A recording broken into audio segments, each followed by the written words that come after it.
Hello and welcome to Women in Post, a podcast and web series for women in post-production by Women in Post-Production. Today on the show, we'll be speaking with Sandra. I think people don't give adult editors the credit that they should get because we are literally a one-woman, one-man shop.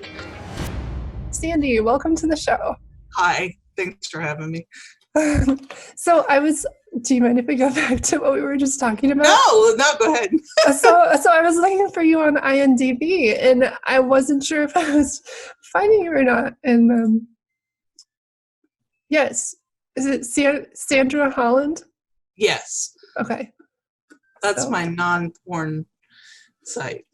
Your non-porn site? Yes. My non-porn IMDb. And then I have a porn one under my porn name that I've used for many years, Gabrielle and X, which is basically Gabrielle and Xena spelled backwards. Nice. Yeah. So I'm going to have to look that up after the show. It's like pages and it's too funny. That's hilarious. So, okay, how did you get interested in film? Where did you get started? Well, when I was a kid, I was really into Star Wars. And I remember being a little kid thinking, God, it would be so cool to be able to work on a Star Wars movie someday.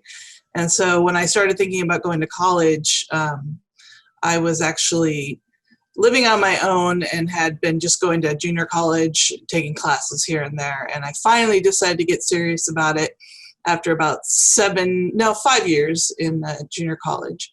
And then I applied only at UCLA because my sister had gone there.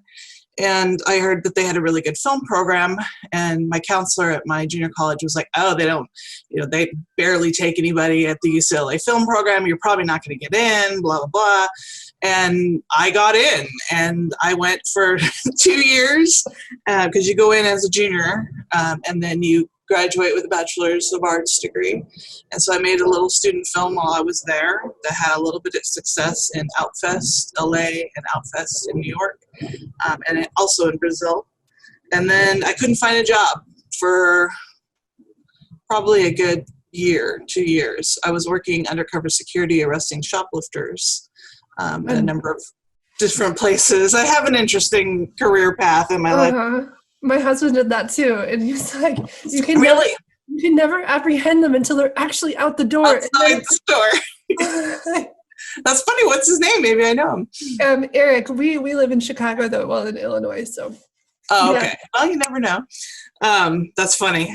Yeah, this woman that I worked with was like, you went to film school? She was a manager for one of the departments. And I'm like, yeah, I went to film school. And she's like, well, give me your resume because my husband is a post-production supervisor, but he works in adult. Is that okay? And, I had only seen maybe one or two, porn things in my lifetime. I was, young. And I said, sure, I'll work in adult. Here's my resume. And it took him a while, but he actually called me. And I ended up starting off in the porn industry in 1998. And I have been there ever since. It's kind of crazy. So it's not exactly Star Wars, but it's, it's a job. So you were lucky then that you were in like the right place at the right time to meet that person. Do you think, right. Is that what it all came down to?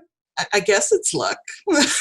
Yeah. I mean, it depends on how you look at the adult industry. The reason I say that is because I've been pigeonholed as an adult editor for my entire career. I've been trying to get out and go into mainstream, and I've done a little bit as you saw on my regular IMDb page.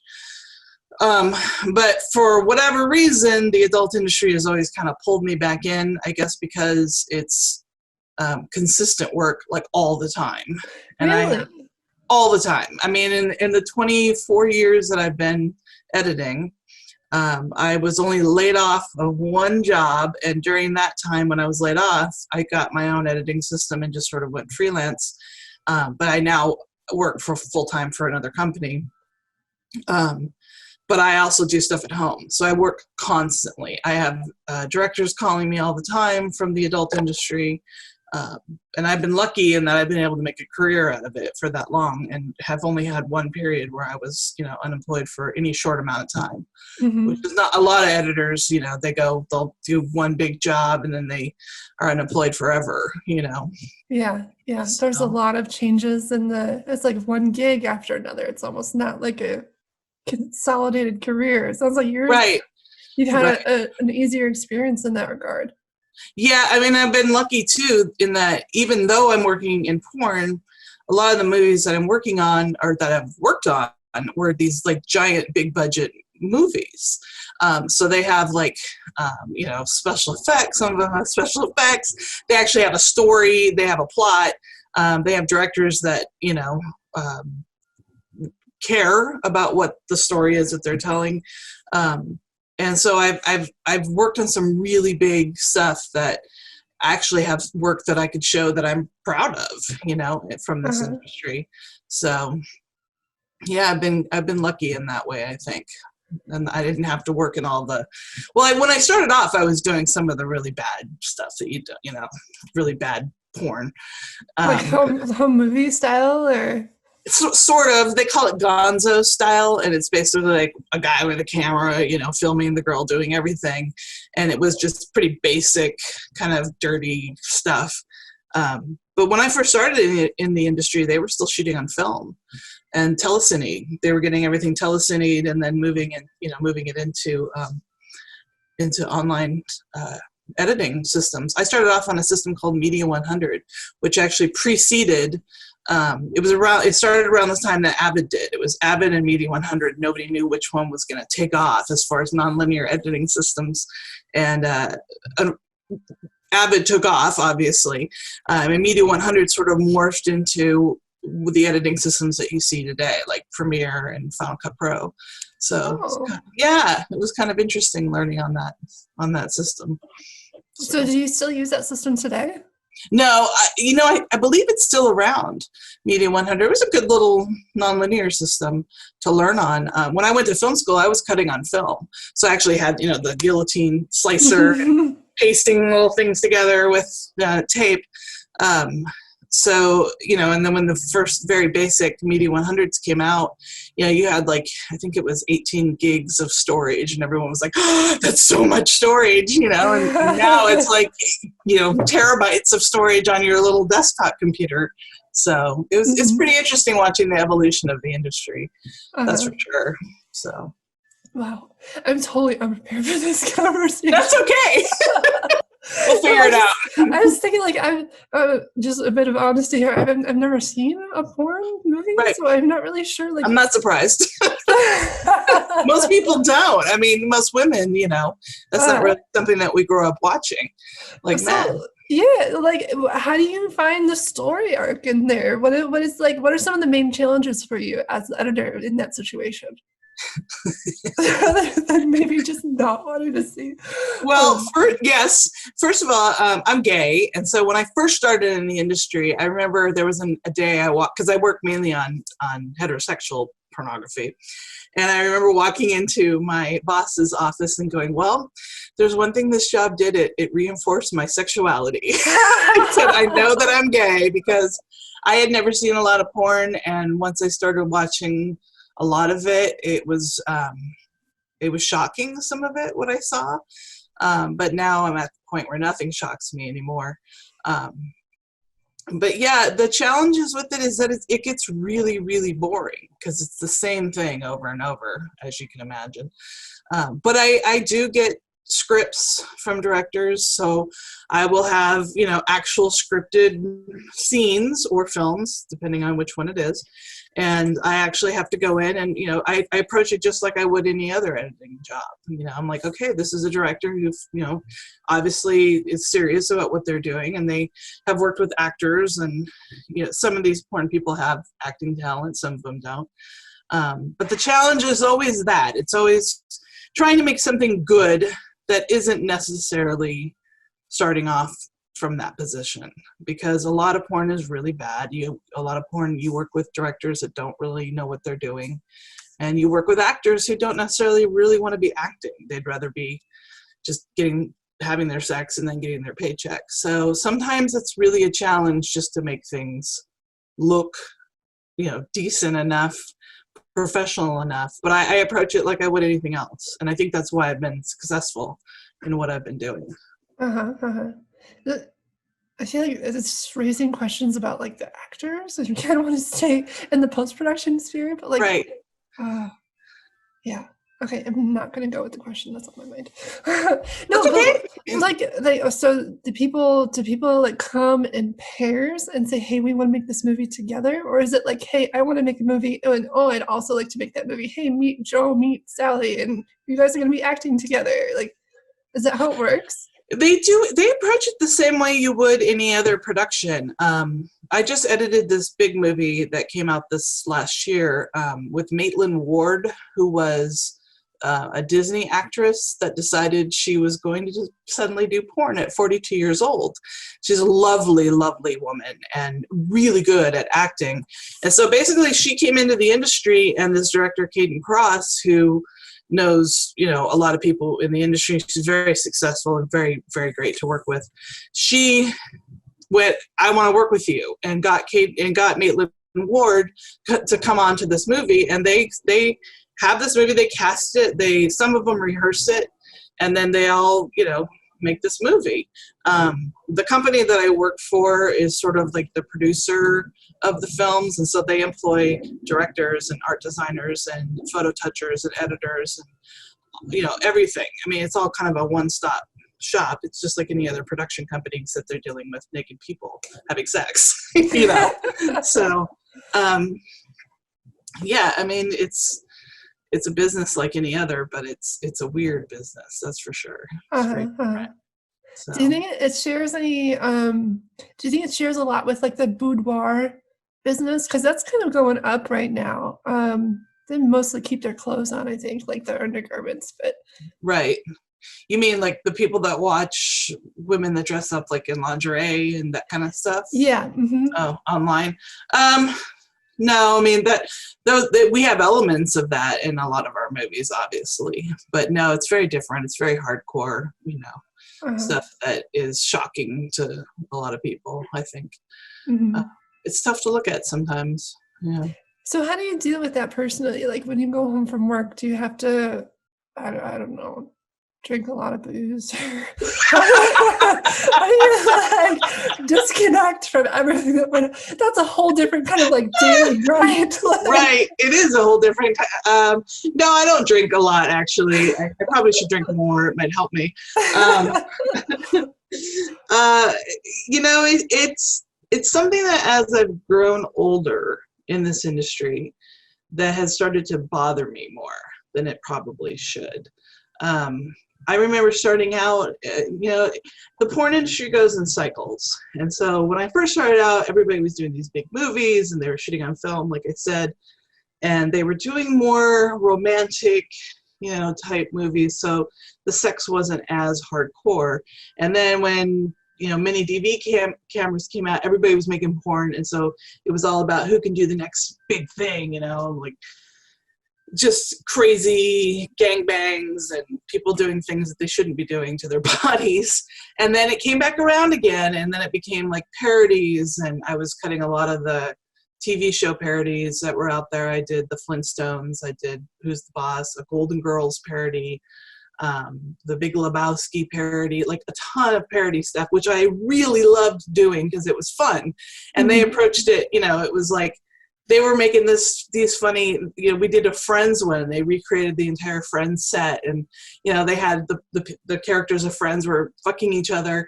So I loved doing that kind of stuff. I was putting laugh tracks in porn, which was kind of fun. And then it went back away again, and it started doing this weird like incest stuff, like in the industry. And then everybody starts doing incest stuff because, for whatever reason, I guess it's different or whatever. But it's like, I'm going to fuck my stepsister today, that kind of stuff. And I really hated that kind of stuff. And now we're back around to some big movies again, which is my forte and I enjoy.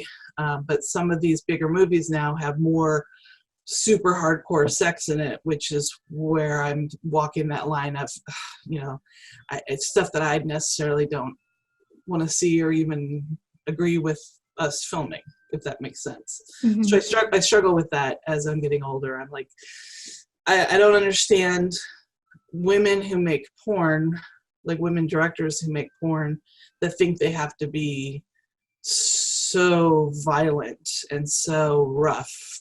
You know, I always would have liked to have seen women who make porn that's a little different, like from a female perspective. And so far I've yet to really come across that, which is strange and sad. So people are like actually getting hurt in the production of these films?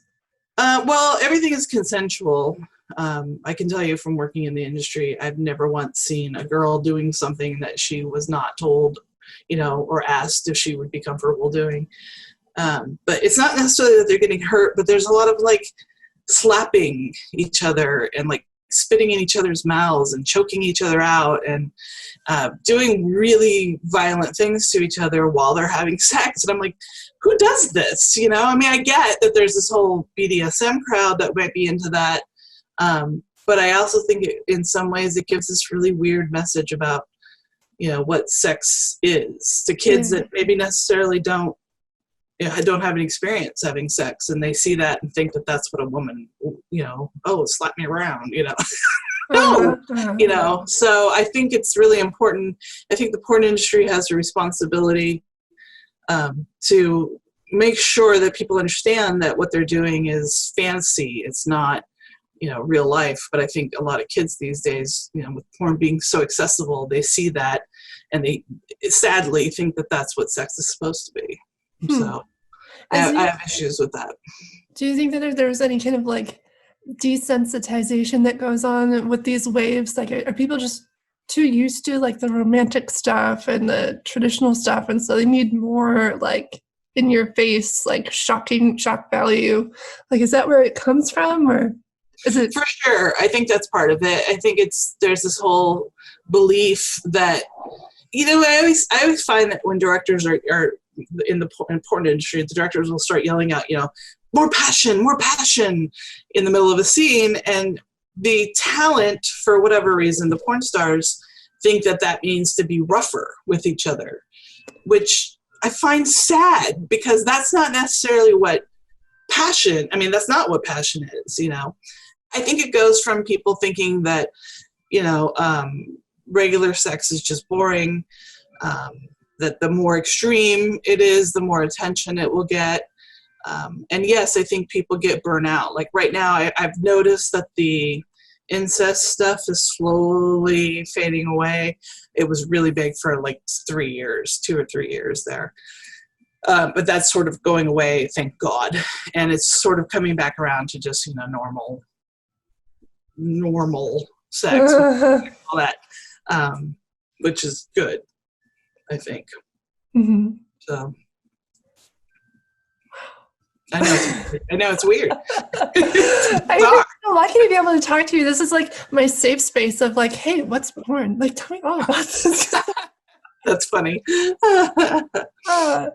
So in your editing career, I mean, it's awesome that you've had this study workflow, and you've been able to use your skills. And I guess I usually ask this at the end, but like, what are you looking forward to in the future? Well, I think that I've gained so much knowledge and experience, because working in this industry, you can basically treat it as like experimental. So like, I get stuff sometimes from directors, and I'll be like, I'm going to try this and see what it looks like. And it looks great or whatever. And the director's like, oh my God, you're the best editor ever. I'm like, no, I'm just sort of seeing what works and what doesn't. And so I'm really grateful to the fact that, because I've been able to do so much trial and error in my career, and I've worked on so many different genres, that I feel fully confident that if I do ever make that jump from adult to mainstream, knock on wood, I hope I do someday, that I can walk into any situation and be able to handle it, no matter what it is. If it's sci-fi, great, I've done sci-fi films. If it's, you know, a war picture, I've done war pictures. I've done comedy, I've done drama. So I think going with that knowledge just made me confident in myself. The problem is getting people to open doors for me, mainstream wise. I don't know if it's a stigma that I have, you know, when they hear that I've done porn or what, but I've found it very difficult to get anybody to open a door for me. That's weird. So like the people that you've worked with inside the industry, I mean, they're pretty much just editors like you and me, right? There's nothing Right. different about them. No, except that none of us want to see women without their clothes on anymore. Never ever again will I look in the again. I'm like, put your clothes on.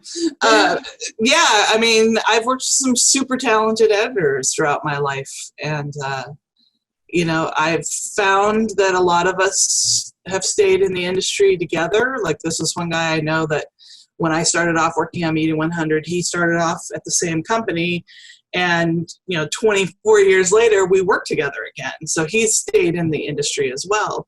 But he's had issues with getting out and going into mainstream stuff. He did for a little while, and then he said he hated the way he was treated, and so he came back to the adult industry. So that's interesting. I found that really interesting too. Yeah. He was like, you know, everybody was trying to, like, it was really cutthroat, and people were trying to, like, you know, undermine each other. And he's like, I don't want to deal with that, you know? So. Mm-hmm. Is it not like that inside the porn industry? Not really. I mean, it's more of, like, if you're a good editor within the industry, everybody knows it.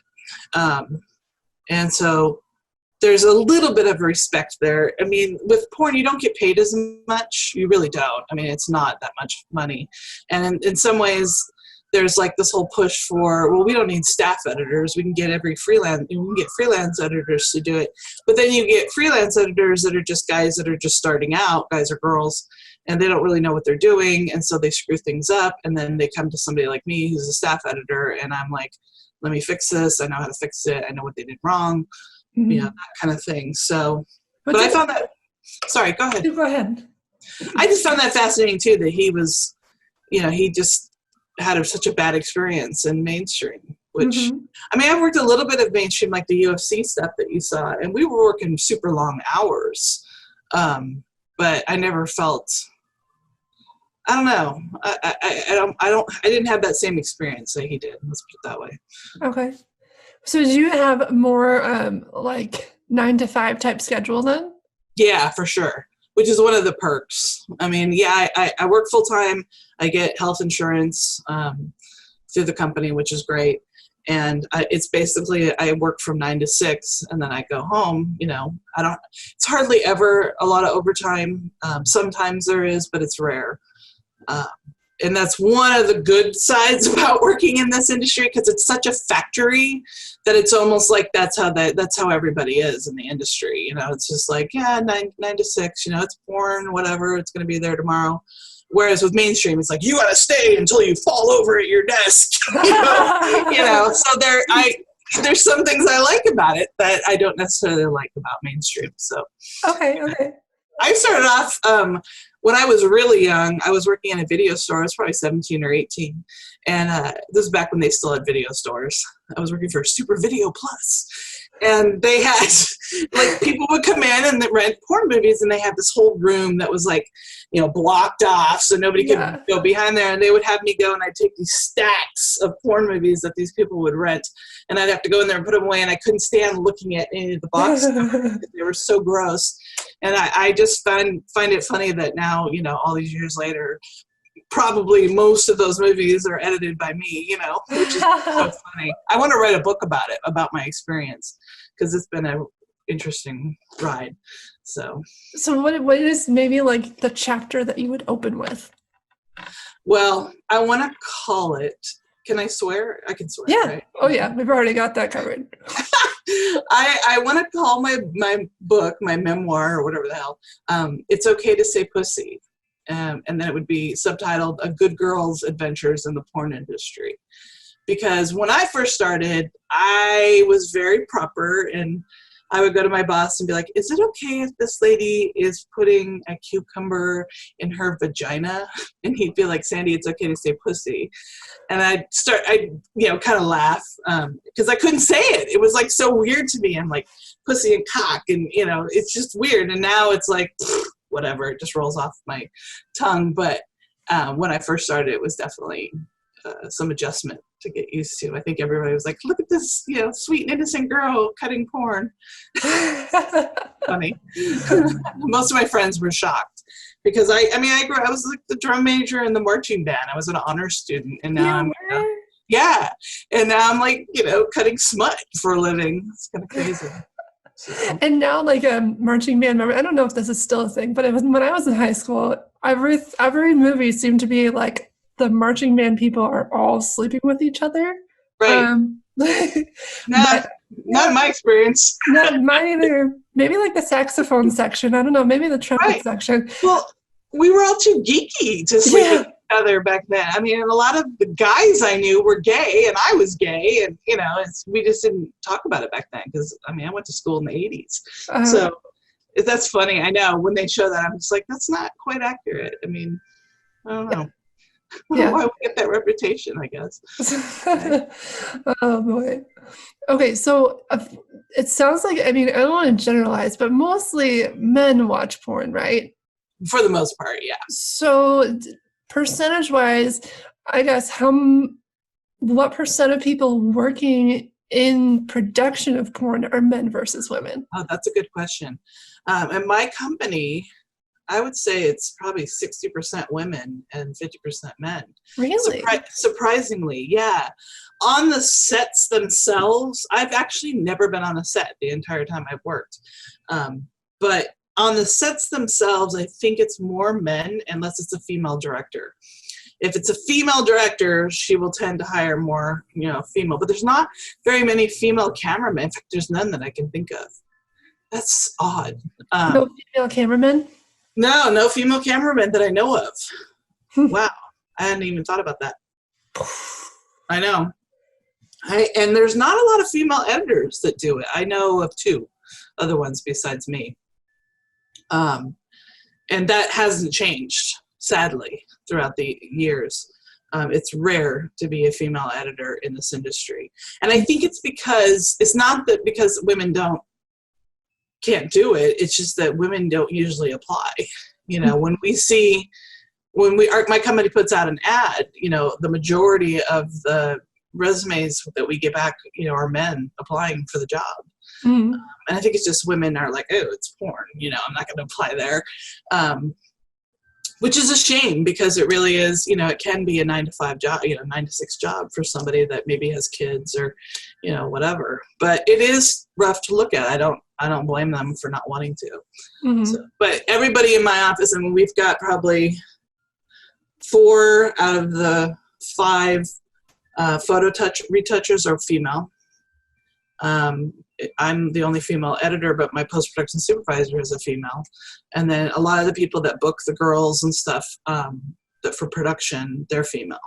And I think there's 2 guys and 2 girls. 3 girls and 2 guys. So there's a lot of females that are employed in the industry, surprisingly. What would you say to somebody who is an editor like ourselves and is maybe considering this track? Oh God, I would say if you got a kitty cat back there. Oh, sorry. I would say, I'd say pursue it if you want to, but understand that it comes with a price. And the price is that you will be stigmatized and you will be seeing things that you'll have nightmares about. And there are things. Oh, that's a dog. Sorry, that was a cat. And I started off not thinking I was going to be in this industry for as long as I have been, and I wish I had gotten out earlier and taken some chances on myself, because I think I did a disservice to myself by staying in and taking the safe road. But I had student loans to pay. So, and it was scary out there. When I started, there weren't as many opportunities for women. And so for me to even have been given this opportunity to work in this industry was rare. And it's now there's a ton of opportunities out there for editors. So I would say consider it if it's something that you think that you could do without getting too affected by it, that it's a great place to cut your chops, because you can, like I said, you get to experiment with different things. You can kind of create your own style, stuff like that will benefit you in the long run. Just don't stay with it as long as I have. Because look at me, damn it. I don't see anything wrong with you. No, thank you. I appreciate that. So like a lot of what this podcast is about is like building the community of women in post-production and realizing how, important it is to actually know people and talk to people. So like when you go to an event, maybe like a networking event, and you're telling people like, hey, I work in post and this is what I do you find that people like, do they disengage with you, or is it a feminist cause to like support women in that way that like we can create? It's kind of confusing. Like, is this a feminist thing? Is this not a feminist thing? I don't know. Right. I totally understand what you're saying. I've gone to women. I'm a member of Women in Film, and I've gone to a couple networking things, and I'll start to talk to somebody, and so I usually bring it up very quickly, because I figure if someone's going to discard me because of what I do, I want to know right away, because I'm very authentic. I'm not going to lie about what I do. And like I said, I feel like I've learned so much in this industry that I'm confident in myself. And I've had a few women just kind of go, oh, and they'll walk away, sort of meander away. And I'm like, okay, well, there goes somebody that doesn't want to talk about it. But more often than not, I get the, oh my God, how in the hell did you get into that? Tell me your story. Oh my God, what is it like? It's a huge conversation starter. I'm also a member of Film Independent, and I went to Film Independent every year has this great thing where I think they let like 10 editors stand up in front of everybody, producers and directors, whoever comes to the meeting, and you can show like 3 minutes of your work and talk about it. And it's basically to kind of introduce yourselves to directors, which is hugely beneficial. And women in film should be doing that as well. And I've always shown the war piece, I think, that I sent you the link to, and I've shown a couple, like a little bit from Uncorked, the web series that I did. So I kind of have a mixed bag of mainstream as well as porn, but you can't really tell the porn is porn unless you know who the actors are. And I've always gotten positive feedback from it. But inevitably what happens is I don't get work from it. I get these, I suddenly will open my email like the next day or 2 days later, and I've got all these emails from other male editors going, how do I get work in porn? And I'm like, I can't help you. I'm trying to get out, So that's kind of the frustrating part, and I think, and I don't know if it's just that people they think I'm going to be weird or something. I don't know, because I'm not weird.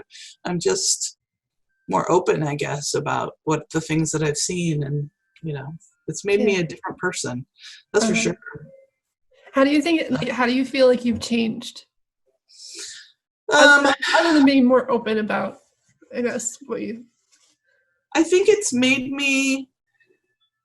To be frank, I think it's made me a little bit bitter about life in general, because when you see people in situations where, to me and to other normal people, sex is this wonderful, beautiful thing that can happen between two people, but when you see that twisted so often and so badly, it can really make you cynical about people and what people are willing to do to each other and what women are willing to do for money. And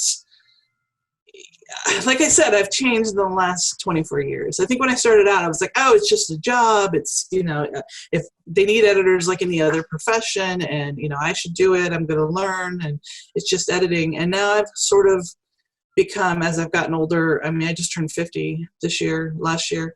I'm like, what am I doing?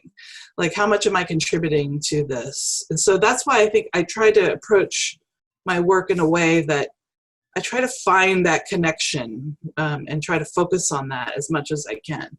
And I think in some ways that makes me a better editor of sex, because I'm looking for moments where they're looking at each other in the eyes. I'm looking for moments where, you know, there feels like there's some kind of chemistry. They're staring at each other a certain way. I'm going to linger on that a little longer than maybe another editor would, because I'm trying to build more of a connection. But it's hard when, you know, you build that connection and then halfway through the scene, they're smacking each other around, you know. Yeah. So it's frustrating.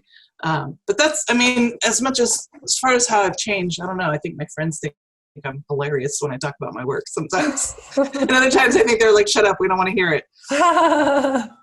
Yeah. Not listening, not listening. I know. I don't want to know. I don't want to see that. Like, look, you got to see this. And without further ado, let's transition to the clip you sent us. Okay. Okay, here. So this is from Hearts and Minds 2, which was a war movie I did a couple of years ago.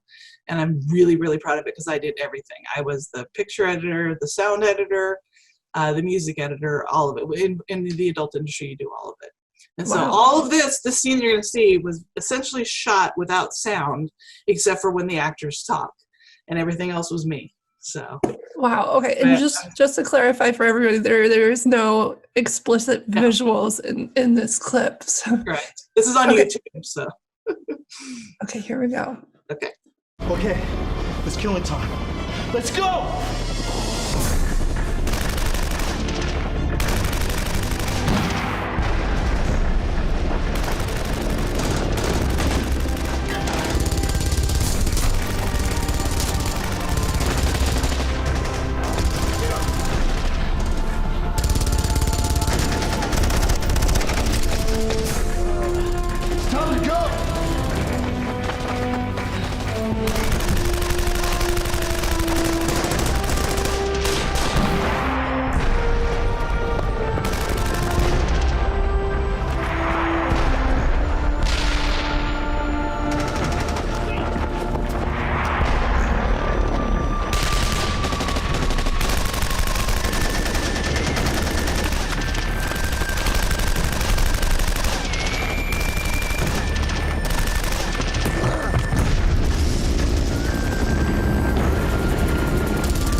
I just love that because like all the helicopters were little models, and you know they are. Yeah, it was all those little models over a green screen that we put in, and yeah, and they were most of the blood was done with After Effects. I actually didn't do the visual stuff, the visual effects, but I did all the sound work. I did all the cutting. There was no, and the thing with that is there was no storyboards. They were just like, oh, hey, we shot some stuff that looks like a fight sequence. Can you make it look like a fight sequence? Well, and it so certainly did. Thank you. Thanks. Yeah, I'm really proud of that. That's probably the piece that I show the most because it shows an overall, thing of what I can do as far. It's not just sex either, So. Yeah, you would never know that that's. No. Yeah. And one of the things that I love about that clip is that it's so like raw. It doesn't look like it's trying to be filtered. It feels like a real experience. Right. And I think that's how they intended it. The director that I worked with was, he was really into, making it feel as real as possible. It wasn't going to be cheesy. Like some of the, porn stuff makes fun of itself, and he wanted it to feel real and authentic. So what do you think was one of the hardest parts of putting that together? Oh my God. I think just putting it together, and then I love doing sound work. So I was so excited to get to do sound for it. But what I discovered right away is that for sound for an action thing like that is like, okay, so you look for a sound effect that says machine gun. Okay, but you can't just use the same damn machine gun sound over and over because everything will just sound the same. So I actually ended up having to affect a lot of the gun sounds to make them sound a little different, I just got like different gun sounds, and I was able to me, editing is like, it's almost musical. And so when I approach a scene like that has a lot of sound work in it, I can hear it before I actually put the sound in. So when I was editing it, there's like a tempo to it. And I feel that way with a lot of my stuff, is that there's a tempo, and I actually have a music background. And so, I don't know. I think there's something about the way that I edit where when I go to put music in, I'm always surprised at how quickly like I can line up some music and it sounds really good with what I've already cut. And it surprises me sometimes, but What is your music background? I played trumpet throughout high school, and learning guitar currently. So reading music and just playing music a lot with my family. And my dad was a really good trumpet player, and so was my mom. And my grandfather actually played trumpet for Al Capone in some of his nightclubs in Chicago, Illinois. Yes. Wow. At a place called the Purple Crackle in Illinois that I don't think is there anymore. How cool is that? Yeah. Wow. Cool. So. Okay, so when you're doing sound design, I've only tried to do this a couple of times, but then you get those big lists, I guess, of effects that you can choose from, right? Right. How do you make your way through those lists effectively, I guess? Is it all just hunt and peck until you find the right thing, or is there Yeah, pretty much. I mean, I have there'll be times when I'm editing and I'm like, oh, I really want that sound of a hawk that you hear in like commercials. And if I say the sound of a hawk, I'm like, it's that one that goes, pew, and like you can hear the hawk from, it's like I can't do it because I'm not really good with like doing things, but it's like what you would hear in like a Western, and you hear this hawk from far away.